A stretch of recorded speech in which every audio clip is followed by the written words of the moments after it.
1 ঘন্টা ধরে তার জন্য বসে আছি, আর এদিকে আমি রেডি। আসসালামু আলাইকুম গাইস, কি অবস্থা সবাই, কেমন আছেন সবাই? Welcome to my another vlog. আজকে আমরা যাচ্ছি আহসান মঞ্জিল। অনেকদিন ধরে যাওয়ার কথা, যাবো করে যাওয়া হচ্ছে না। ঐশীও বারবার বলতেছে যাওয়ার কথা, বাট আজকে তাই চিন্তা করলাম যে আজকে যাই তাহলে। অ্যান্ড আমরা চলে আসলাম আহসান মঞ্জিল। টিকিট কেটে ঢুকে পড়লাম। একটা টিকিট 40 করে নিছে। এদিকে আবার ব্যাগ জমা দিতে হইতেছে। কপাল ভালো, কোনো ব্যাগ ট্যাগ নিয়ে আসিনি, তার ব্যাগ সে জমা দিয়ে আসছে। তারপর শুনি এটার ভিতরে নাকি জাদুঘরের মতো করা। উমাকু, এটা কি? এটা আগে টম এন্ড জেরি কার্টুনে দেখছিলাম, বাট সামনাসামনি এই ফার্স্ট টাইম। এরপরে আসলাম রাজার ডাইনিং রুমে। ওরে বাপরে বাপ, যেই বড় টেবিল, না জানি ওই সময় কত রকমের খাবার থাকতো।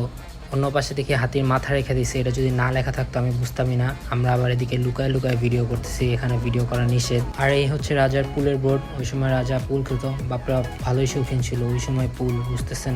বাই দা ওয়ে গাইস, এই জায়গাটা দেখে না আমার একটা জায়গার কথা মনে পড়ছে। তো আমরা যারা 90s জেনারেশন আছি, তো তারা রিলেট করতে পারবে যে ভাইস সিটি ডিয়াজের বাড়ির ভিতরটা পুরো এরকম। আর এটা হচ্ছে রাজার ড্রয়িং রুম। ভাই রে ভাই, ড্রয়িং রুমটা ফার্স্ট ক্লাস পুরো। তো ভিতরে আমাদের টুইটিও করা শেষ, এখন আমরা বাইরে কিছু টিকটকার টাইপের ক্লিপস নিব। এই যে আমি শাহরুখ খানের মতো হাত মেলে দিলাম, ও একটু ঘুরলো। আর বাই দ্য ওয়ে গাইস, আপনারা সবাই আসবেন, জায়গাটা সুন্দর। আর এই সুন্দর আহসান মঞ্জিলের লোকেশনটা হচ্ছে ঢাকার সদরঘাটের ঠিক পাশে। Thank you so much guys for watching this video. তো আপনার সাথে দেখা হবে আবার নতুন কোনো ভ্লগে। সে পর্যন্ত আল্লাহ হাফেজ।